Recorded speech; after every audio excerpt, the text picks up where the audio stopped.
السلام علیکم F T V کے ویورز، کیسے مزاج ہے آپ کی؟ امید کرتا ہوں جی خیر و عافیت سے ہوں گے۔ اللہ پاک آپ کو شاد و آباد رکھے، جہاں رہیں خوش و خرم رہیں۔ کہانی جو ہے نا جی وہ چل رہی ہے اور بہت جلد اس کا ایک ختامی حصہ بھی آنے والا ہے، تو چلتے ہیں جی کہانی کی طرف۔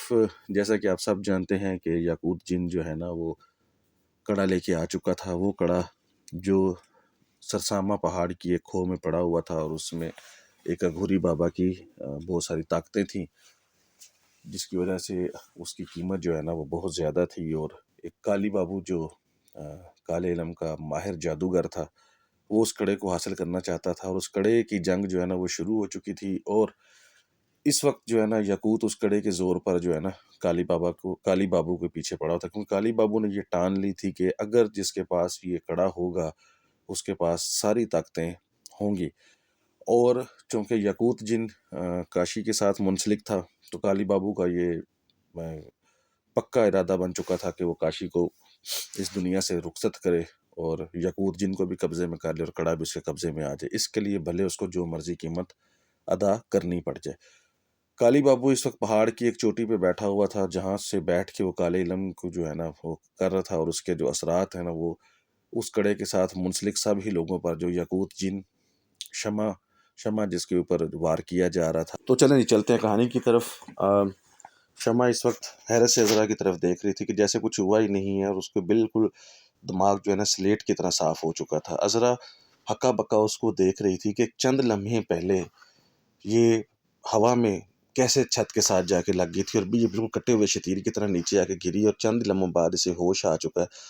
یہ ہو کیا رہا ہے؟ اب عذرا کو یہ لگ رہا تھا کہ جیسے شمع کی بجائے وہ پاگل ہو جائے گی۔ اور شمع حیرت سے اس کی طرف دیکھ رہی۔ شمع نے اپنے کہا کہ میرے ہاتھ کھول دو گی؟ اس سے نہیں کھل رہے، مجھے بہت ویکنس فیل ہو رہی ہے۔ عذرا نے ڈرتے ڈرتے اپنے دائیں بائیں دیکھا، جیسے کسی کی مدد کے لیے پکارنا چاہ رہی ہو، لیکن خوف کی وجہ سے اس کے اندر اتنی ہمت نہیں تھی کہ وہ اٹھ کے بیٹھ سکتی۔ اس نے شمع سے کہا کہ اچھا میں کچھ کرتی ہوں۔ یہ کہہ کہ وہ کچن میں آئی، کچن میں آ کر وہ دیوار کی طرف منہ کر کے کھڑی ہوگی۔ اسے سمجھ نہیں آ رہا تھا کہ وہ اس کو کھولے یا نہیں کھولے۔ کیا یہ اس جادو کا یا اس بلا کا جو شمع کے اوپر آئی ہوئی ہے اس کا کوئی اثر تو نہیں ہے، جس کی وجہ سے شمع اس کو بھی پھنسانا چاہ رہی ہے؟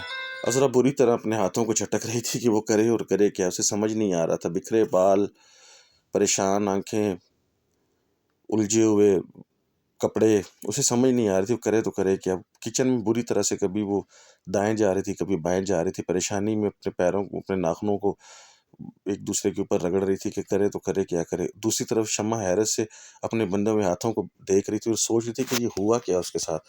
وہ تو اچھی خاصی آفس گئی تھی، آفس سے واپس آئی تھی، تھوڑی سی پریشانی تو چل رہی تھی، لیکن یہ کیا ہوا ہے اس کے ساتھ؟ وہ ایک جگہ پہ ٹیک لگائے گم سم پڑی ہوئی تھی۔ چند لمحے تک عذرا جو ہے نا وہ انتظار کرتی رہی کہ شاید کوئی مدد آ جائے۔ ظاہری بات ہے، ایک ایسی چیز جو آپ نے کبھی زندگی میں فیل نہ کی ہو، محسوس نہ کی ہو، جس کو دیکھا نہ ہو، جس سے واسطہ نہ پڑا ہو، اور وہ اچانک آپ کے سامنے آ جائے تو آپ پریشان تو ہوں گے ہی۔ آخر چند لمحے فیصلہ کرنے کے بعد اس نے کہا کہ ٹھیک ہے، مجھے چلنا چاہیے۔ اور اب وہ چھری بھی لے کے نہیں جا رہی تھی کہ اگر چھری لے کے جاتی ہے اس کے اوپر دوبارہ دورہ پڑ گیا تو وہ کیا کرے گی۔ چند لمحے تک دیکھنے کے بعد اس نے پانی کا گلاس اٹھایا اور اسے کولر میں سے پانی لیا اور واپس شمع کے پاس آ گئی۔ شمع کے پاس اس نے ساتھ بالکل آمنے سامنے بیٹھ کر پانی کا گلاس شمع کے ہاتھ میں دیا اور اسے کہا کہ یہ پانی پی لو تم۔ شمع چند لمحے تک اس کی آنکھوں میں دیکھتی رہی، اور اگلے لمحے اس نے سوال کیا، عذرا سارا کچھ ٹھیک تو ہے نا؟ عذرا تم مجھے کچھ چھپا رہی ہو؟ عذرا تم مجھے کچھ بچاؤ گی کہ یہ ہوا کیا ہے؟ یہ ایسا سارا میرے ہاتھ کیوں بندھے ہوئے ہیں؟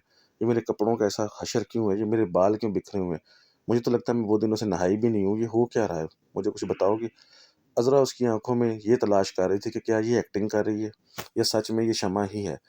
عذرا اس کی آنکھوں میں دیکھتے ہوئے کہتی ہے کہ شمع مجھے بتاؤ تمہیں کیا محسوس ہو رہا ہے؟ وہ کہتی مجھے کچھ محسوس نہیں ہو رہا، ماں سوائے اس بات کہ میں کمزوری سے محسوس کر رہی ہوں، جیسے میں بہت زیادہ کمزور ہو گئی ہوں یا شاید مجھے بخار ہو گیا۔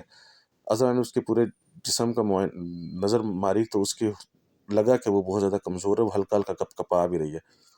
عذرا کو اس پر ترس آ گیا، اس نے کہا تم ایک کام کرو، تھوڑا سا پانی پیو، پھر میں تمہارے ہاتھ کھول کر تمہیں کچھ بتاتی ہوں۔ شمع نے اس بات میں سر ہلا دیا اور عذرا نے اسے پانی پلا کے گلاس لے کے دوبارہ واپس کچن میں چلے گی۔ کچن میں آ کر وہ چند لمحے تک کچن کی چھت کی طرف دیکھتی رہی، پھر ایک لمبا سانس لیا جیسے اس نے کوئی فیصلہ لے لیا اور چپ کر کے واپس آنے کے بعد شمع کے سامنے بیٹھ گئی اور اس کے ہاتھوں کی رسیاں کھولنے لگی۔ تھوڑی دیر بعد ہی اس نے اس کے ہاتھوں کو رسیوں سے آزاد کر دیا۔ شمع نے اپنی کلائیوں کو دیکھا جہاں رسیوں کے ساتھ زور زمائی کرنے کی وجہ سے بہت گہرے گہرے نشان پڑ چکے تھے، اور چند لمحے ان کو دیکھتی رہی، پھر ایک دم سے جیسے آزادہ سی ہو کے رونے لگی، کہتی مجھے ذرا سچ سچ بتاؤ، سب کچھ ٹھیک تو ہے نا؟ مجھے کیا ہوا تھا؟ دیکھو تمہیں بہت کچھ پتا ہے، تم مجھے بتا کیوں نہیں رہی ہو؟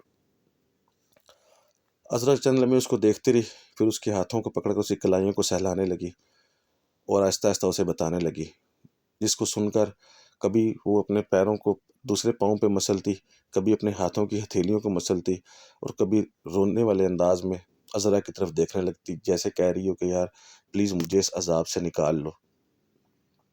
ادھر جادوگر کالی بابو جو ہے وہ اس نے اپنے اوپر ایک تہ لگا لی تھی، جس تہ کے لگانے کا مطلب یہ ہوتا ہے کہ جب جادوگر چلا کر رہے ہوتے ہیں تو کوئی نہ کوئی جو ہے نا اپنے گرد ایک حصار لگاتے ہیں، اور حصار لگاتے ہیں جس میں کوئی چیز آ نہیں سکتی، اور اس حصار کی بھی 2 سے 3 قسمیں ہوتی ہیں۔ ایک حصار ہوتا ہے خود کو ہوا میں تحلیل کر لینا، ایک حصار ہوتا ہے اپنے اوپر کروٹ لگا لینا، جس میں دوسرا جادوگر جو ہے نا یا دوسری مخلوق جو ہے نا اس جادوگر کو یا اس کو عمل کرنے والے کو دیکھ نہیں پاتی، اس کے اوپر تہ لگ جاتی ہے۔ اور ایک ہوتا ہے کڑا لگا لینا۔ کالی بابو نے اپنے اوپر تہ لگا لی تھی۔ تہ لگانے سے یہ ہو رہا تھا کہ جیسے ہی اس کی مہک کو یا اس کی عمل کا پیچھا کرتے ہوئے یاقوت جن نے اس کے اوپر پرواز کی تو اسے نیچے کچھ نظر نہیں آیا۔ یاقوت نے چند لمحے تک فیصلہ کیا کہ وہ واپس جا کر پہلے کاشی کو، شمع کو اور بابا جی سرکار کو کسی محفوظ مقام پر چھوڑ کے، اور اس کے بعد وہ آ کر کالی بابو کے ساتھ ٹکراتا ہے، کیونکہ اگر اس کا ٹکراؤ کالی بابو کے ساتھ ہوتا ہے تو اس کے ساتھ منسلک طاقتیں جو ہے نا وہ بابا جی سرکار کو بھی نقصان پہنچا سکتی ہیں اور کاشی کو بھی نقصان پہنچا سکتی ہیں، اور شمع کو تو وہ آلریڈی نقصان پہنچا ہی چکے تھے۔ یہ سوچتے ہوئے اس نے ہوا میں ہی غوطہ لیا اور واپسی کی طرف پلٹ گیا۔ ابھی اس کی پرواز سیدھا بابا جی سرکار کے آستانے پر ہوئی۔ بابا جی سرکار کاشی کو کافی حد تک سنبھال چکے تھے، اب کاشی پہلے سے بہتر تھا، اس کے گلے میں ایک تعویذ بھی نظر آ رہا تھا، غالباً یہ بچاؤ سے تھا۔ بابا جی سرکار نے پوچھا کیسا رہا تمہارا اگلا کام؟ کاشی مسکرانے لگا اور کہنے لگا کہ بابا جی میں اس نے خود پہ تہ لگا لی ہے، مجھے نظر نہیں آ رہا۔ بابا جی نے کہا کہ ہاں مجھے بھی اب کچھ عمل کرنا پڑے گا تاکہ ہم اس کی کھوج لگا سکیں اور اس کا صفایا کر سکیں۔ اگر وہ زندہ رہا یا اگر اس کے پاس یہ طاقتیں برقرار رہیں تو وہ کبھی بھی باز نہیں آئے گا، وہ تم سے کڑا لازمی لے گا، اور کڑا لینے کے چکر میں اسے جتنے بھی بے گناہوں کی جانیں قربان کرنی پڑی وہ اس سے ٹلے گا نہیں۔ یاقوت نے کہا کہ میں سب سے پہلے آپ لوگوں کو محفوظ کرنا چاہتا ہوں، کیونکہ اگر آپ لوگ محفوظ ہو گئے تو میں آسانی کے ساتھ اس کے ساتھ جو ہے نا مقابلہ کر سکتا ہوں۔ بابا جی نے ایک لمبی سی ہوں لی جیسے کہہ رہے ہوں کہ ٹھیک ہے، ہاں ایسا ہی ہونا چاہیے۔ اس کے ساتھ ہی بابا جی نے کہا کہ مجھے میری زندگی کا کچھ بھروسہ نظر نہیں آ رہا، میں چاہ رہا ہوں کہ اپنا کچھ عزن جو ہے نا وہ کاشی کے حوالے کر دوں تاکہ کاشی کے پاس بھی کچھ ہو، اگر مجھے کچھ ہوتا ہے تو کاشی جو ہے نا وہ میرے چیلے جنہوں نے میری خدمت کی ان کو میں ان کے حصے کا سارا کچھ بانٹ چکا ہوں، لیکن اپنے پاس جو چیزیں بچی ہیں میں کاشی کے حوالے عزن کرنا چاہتا ہوں، اگر کاشی لینا چاہے تو۔ کاشی جو کہ اس وقت اٹھ کے بیٹھ چکا تھا اس نے مسکرا کر کہا کہ بابا جی جیسے آپ کا حکم ہو، میرے پاس احمد بھائی کی بھی کچھ چیزیں عزن کے طور پر موجود ہیں، اور میں ان سے ابھی تک کوئی ایسا کام نہیں لے سکا جس سے کسی کو نقصان پہنچا ہو، اور ابھی میری خواہش ہے کہ اگر میرے پاس کوئی اچھا عزن آتا ہے تو انشاءاللہ تعالیٰ میں اسے لوگوں کی فلاح کے لیے ہی استعمال کرنا چاہتا ہوں۔ بابا جی نے اس کے کندھے پہ ہاتھ رکھا اور کہا کہ انشاءاللہ تعالیٰ سب کچھ ٹھیک ہوگا۔ یاقوت نے کہا کہ میں اس وقت گھر کے باہر کڑا لگا رہا ہوں، کوئی چیز بھی جو اس طرف آئے گی یا تو وہ اس میں پھنسے گی یا پھر وہ نقصان اٹھائے گی، اس گھر کے اندر نہیں آ سکتی۔ آپ نے اگر باہر جانا ہے یا کچھ کرنا ہے تو بتا دو۔ تو بابا جی نے کہا کہ نہیں مجھے ایسا کوئی ضرورت نہیں ہے، مجھے یہ ڈر رہتا ہے کہ کوئی اندر نہ آ جائے۔ تو یاقوت کہنے لگا کہ جس کے پاس کچھ بھی ہوگا وہ اندر نہیں آ پائے گا، بس آپ تسلی سے اپنا کام کرو۔ کاشی سے کہنے لگا کہ تم بابا جی کے ساتھ جو ہے نا اپنا وزن لو۔ تو جاتے ہوئے اچانک جیسے ہی وہ پرواز کرنے لگا تو اس نے پوچھا بابا جی شمع کا کیا کرنا ہے، کیونکہ اس کو تو آپ دیکھ رہے تھے، اس کے بارے میں کیا حکم ہے؟ بابا جی سرکار نے کہا کہ اس کو دیکھ لو، وہ بھی میں تمہارے حوالے ہی کرتا ہوں، وہ بے گناہ بچی ہے، اچھی بچی ہے، میرا عذرا کے ساتھ تعلق ہے، عذرا کے گھر والے میری بہت زیادہ رسپیکٹ کرتے ہیں، تو عذرا کے دوست ہونے کے ناطے ہمارا فرض ہے کہ ہم اس کی بھی مدد کریں۔ اور ویسے بھی بے گناہ مسلمان بچی کسی کالے علم کی بھینٹ چڑھ گئے، اچھا نہیں لگے گا۔ یقوت نے چند لمحے تک سوچنے والے انداز میں زمین کی طرف دیکھتا رہا اور پھر اس کے ساتھ ہی وہاں سے وہ غائب ہو گیا۔ جب وہ حاضر ہوا تو وہ شمع کے گھر میں تھا۔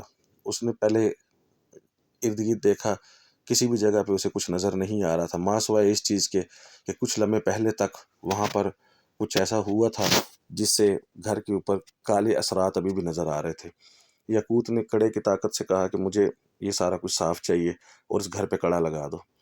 جیسے ہی کڑا لگا، ایک دم سے یوں لگا کہ جیسے سارا کچھ ختم ہو گیا، اور اس کے سامنے ہی شمع جو ہے نا وہ بہتر حالت پر تھی۔ یقوت نے ہاتھ کے اشارے سے اس گھر کے اوپر کڑا لگا دیا اور اس کے چہرے پہ ہلکی سی مسکراہٹ آ گئی کہ طاقت چاہے انسان کے پاس ہو اور طاقت چاہے کسی چیز کے پاس ہو، مل جانے کے بعد صبر آنا اللہ تعالیٰ کی طرف سے ایک بہت بڑا انعام ہے، لیکن طاقت مل جانے کے بعد اس کے نقصانات پر اور مزید طاقت کو غلط جگہ کے اوپر استعمال کرنے پر انسان جب قادر آ جاتا ہے تو اس کا نشہ اسے کیا کیا کام کرواتا ہے۔ یہ بے زر سی عورتیں جن کے پاس نہ طاقت ہے نہ کچھ ہے، اپنے کام سے کام رکھنے والی ہیں، اور طاقت کے نشے میں دھت ہو کر کالی بابو نے کس طرح ذلیل کرنے پر اترا ہوا ہے۔ اور یہی ہماری دنیا میں بھی ہوتا ہے، جس کے پاس سیٹ کا نشہ ہو جائے، طاقت کا نشہ ہو جائے، پیسے کا نشہ ہو جائے، بہت کم اعلیٰ ظرف لوگ ہوتے ہیں جو اس نشے کو برداشت کر پاتے ہیں اور اسے لوگوں کی فلاح کے لیے استعمال کرتے ہیں۔ ورنہ دیکھنے میں آ رہا ہے کہ جس کے پاس طاقت کا نشہ ہو، بھلے وہ کسی چیز کا بھی ہو، وہ لوگوں کو نقصان دیے بغیر رکتا نہیں ہے۔ یقوت یہ چیزیں سوچتے ہوئے وہاں سے پرواز کرتا ہے اور کالی بابو کے آستانے کی طرف آ جاتا ہے۔ اب اسے تلاش تھی سب سے پہلے شیرا کی اور ماہا کی، کیونکہ جب تک شیرا اور ماہا اس کے سامنے نہیں آتے وہ کالی بابو کے ساتھ الجھنے سے گریز کرنا چاہ رہا تھا۔ وہ نہیں چاہتا تھا کہ اس کی جنگ میں یا اس کی لڑائی میں شیرا اور ماہا مارے جائیں۔ جب وہ آستانے پہ پہنچتا ہے تو اسے، چونکہ غیبی حالت میں ہوتا ہے اور کڑے کی طاقت بھی اس کے ساتھ ہوتی ہے، وہ پہلے جیسا سادہ یاقوت جن نہیں رہا تھا، تو اسے لگتا ہے کہ یہاں پہ کالی بابو نے کچھ بھی نہیں چھوڑا، وہ سارا کچھ اپنے پاس لے گیا، لیکن پھر بھی وہ گھومتے گھماتے غیبی حالت میں اس کے آستانے میں داخل ہوتا ہے تو یہ وہی بڑا کمرہ ہوتا ہے جہاں پہ وہ اپنے چیلے کرتا تھا اور جہاں پہ وہ بیٹھ کر اپنے کالے علم کے عمل کیا کرتا تھا۔ یاقوت جن نے اپنی آنکھوں سے دیکھنا شروع کر دیا، ڈیفرنٹ قسم کی چیزیں اس کے قبضے میں تھی جنہیں اس نے قید کیا ہوا تھا۔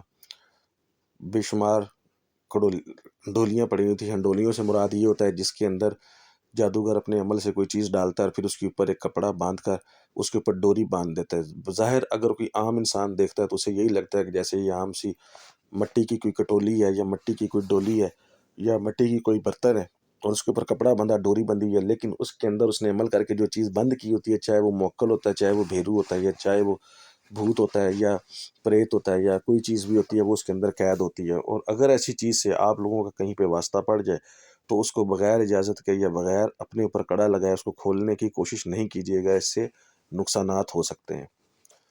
یاقوت جن نے کہا کہ میں جانتا ہوں کہ تم سب مجھے دیکھ رہے ہو، کیونکہ جس عنصر کے تم ہو اسی عنصر کا میں ہوں، گو کہ میں جنات میں سے ہوں، تم میں سے بھوت پریت اور آتما اور روحیں ہیں، اور اس کے علاوہ اسیب بھی ہیں، موکل بھی ہیں۔ میں جانتا ہوں کہ تم اپنے مالک کو جا کر بتاؤ گے کہ میں یہاں پہ آ چکا ہوں، لیکن یہ بھی دیکھو کہ اگر میں تم لوگوں کو آزاد کر دوں تو کیا تم لوگ میرا ساتھ دو گے، یا کیا تم لوگ مجھے نقصان تو نہیں دو گے، یا کیا تم لوگ میرے خلاف آؤ گے۔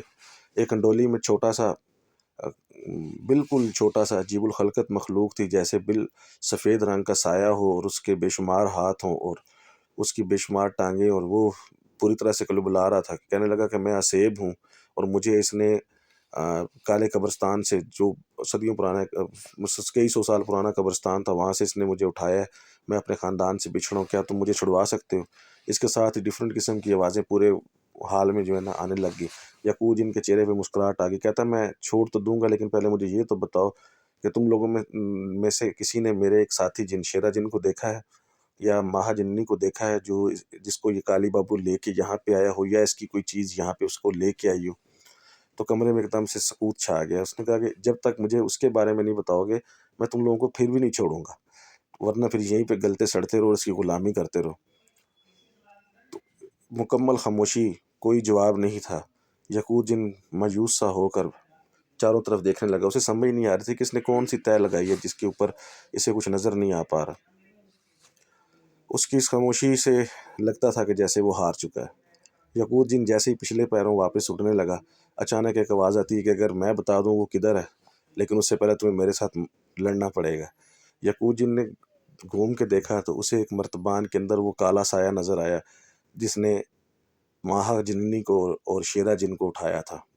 یقوت کے چہرے پہ مسکراہٹ آ گئی۔ اچھا تو آپ ابھی تک یہاں پہ ہیں، تو چلو آپ سے دو ہاتھ کر لیتے ہیں، کیا کہتے ہو پھر، یہاں پہ یا تمہارے عامل کے سامنے؟